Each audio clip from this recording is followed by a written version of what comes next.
नमस्कार, शिक्षालय में आप सभी का स्वागत है। मेरा नाम है Renu Yadav. MA first year में आपके पास एक सब्जेक्ट है साइकोलॉजिकल फाउंडेशंस ऑफ एजुकेशन। उसमें हम एक्सपेरिमेंटल साइकोलॉजी के बारे में पढ़ रहे हैं, जिसको दिया था विल्हेम वुंड्स ने। ठीक है, अब एक्सपेरिमेंटल मेथड तो उन्होंने बता दिया, लेकिन एक्सपेरिमेंटल मेथड, एक्सपेरिमेंट यानी प्रयोगशाला में किया गया, प्रयोग किया गया।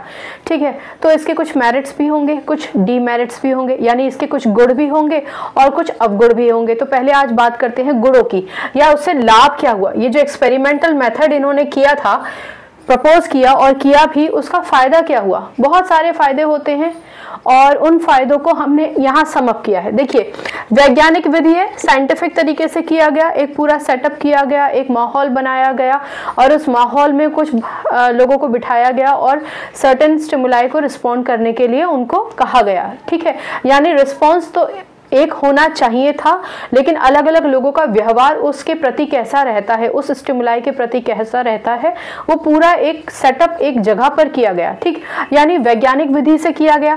तो आप ये मान के चल सकते हैं कि जैसे हम एक्सपेरिमेंट्स करते हैं लेबोरेटरीज में और ये मानकर चलते हैं कि ये जो रिजल्ट आया है ऑथेंटिक है, ठीक वैसे ही हम ये मानकर चल सकते हैं कि क्योंकि प्रयोग किया गया है, वैज्ञानिक तरीके से किया गया है, इसलिए जो रिजल्ट आएगा, जो निष्कर्ष होगा, जो आउटपुट होगा, जो रिजल्ट होगा, वो विश्वसनीय होगा, आप रिलायबल होगा, आप उस पर यकीन कर सकते हैं और सही ही होगा। ठीक है, जैसा कि हमने इससे पहले पढ़ा था कि समस्या आप पैदा करेंगे, फिर उसका हाइपोथेसिस करेंगे और अंत में हाइपोथेसिस और जो रिजल्ट है उसका कंपैरिजन करेंगे।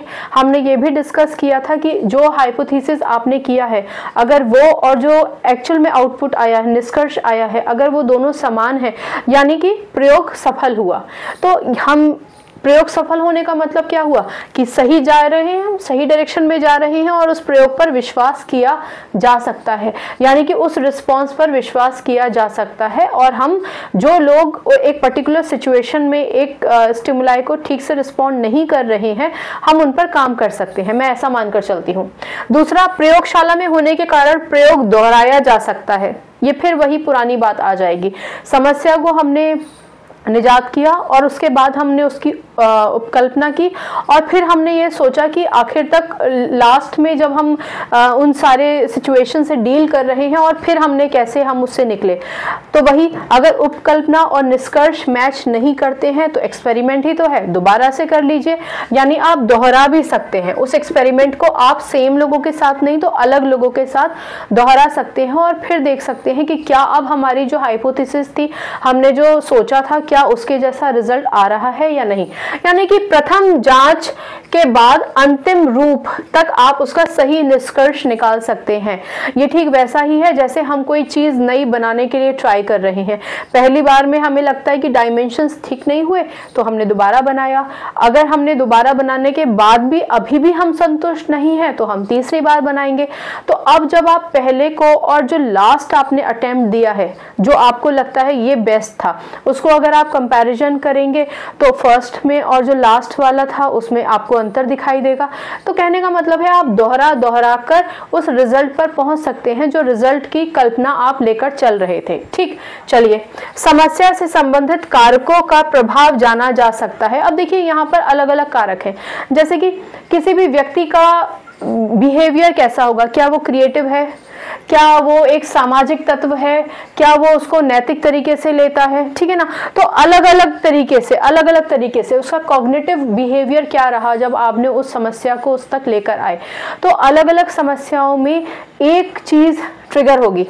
Example, trigger I think is a wrong word.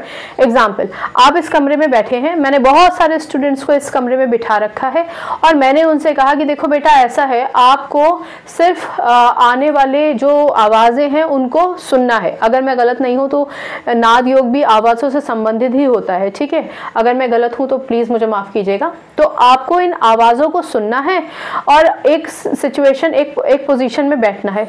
अब मान के चलिए कि बाहर ढोल बीट्स बजने लगी, तो क्या आप उस सिचुएशन में वैसा ही बिहेव कर पाएंगे जैसा कि आपको कहा गया, या नहीं भी कहा गया, सिर्फ आपसे कहा कि ठीक है ये रूम है, आप अपने कंफर्ट में इसमें बैठ जाइए और जो बाहर से आवाज़ें आ रही हैं उनको सुनिए। ठीक। तो हो सकता है कुछ बच्चों का यहाँ बिहेवियर अलग हो, वो शांत ही रहें और ढोल की आवाज़ को नज़रअंदाज करके बाकी चीज़ों को आत्मसात करते जाएं, और कुछ शायद ढोल बीट्स पर थोड़ा सा डांस करने लगे बैठे बैठे ही, कुछ खड़े होकर डांस करने लगे।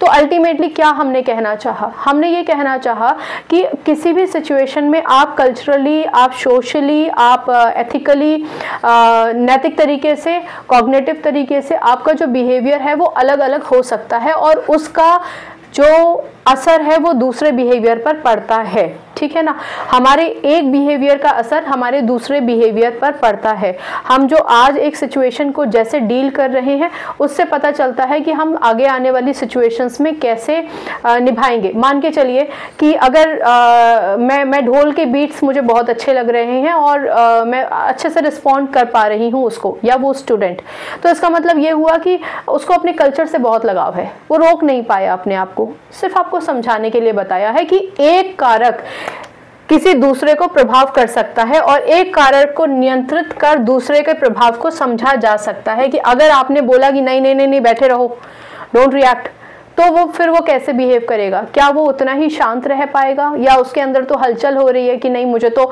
रिस्पॉन्ड करना ही है, मुझे तो पार्टिसिपेट करना है, इस बीट के साथ अपने आप को सिंक करना है। ठीक है, तो वो सब चीज़ें। और ये जो एक्सपेरिमेंटल मेथड है ये एक पूर्ण विधि है। पूर्ण विधि क्यों? क्योंकि आपने इस एक्सपेरिमेंटल मेथड से भीतरी और बाहरी दोनों चीज़ों को स्टडी कर लिया, आंतरिक और बाह्य दोनों चीज़ों को आपने, दोनों प्रकार से दोनों व्यवहारों को आपने स्टडी कर लिया है। अगर आप एक एनक्लोज्ड एरिया में किसी के व्यवहार को समझ रहे हैं तो वो अंदर से कैसा फील कर रहा है ढोल बीट्स पर, वो भी आपने देख लिया, और उसका जो बाहर का बिहेवियर है वो भी आपने देख लिया। ठीक है, तो ये तो रहे इसके सारे के सारे मेरिट्स, यानी कि इसके गुण क्या है। लेकिन हर एक गुण के साथ कुछ ना कुछ ऐसी चीज़ें भी होती हैं जिसकी वजह से उनकी थ्योरी पर क्वेश्चन किया जा सकता है, और क्वेश्चन किया भी गया था, जिनको हम डीमेरिट्स के नाम से अगले लेक्चर में पढ़ेंगे। फिलहाल इस लेक्चर में अगर कोई भी प्रॉब्लम हो तो आप प्लीज पूछिएगा, और अगर कोई डाउट हो तो उसको इरेडिकेट करना सबसे बेहतरीन तरीका होता है। सिर्फ 4 पॉइंट्स में समअप कर दिया जाएगा। अगर आपके एग्जाम में ये क्वेश्चन पूछा जाएगा तो पूरा ही क्वेश्चन पूछा जाएगा, यानी एक्सपेरिमेंटल एजुकेशनल साइकोलॉजी, उसके मेरिट्स बताओ, उसके डीमेरिट्स बताओ, ये सब पूछा जाएगा। तो आपको सब लिखना होगा।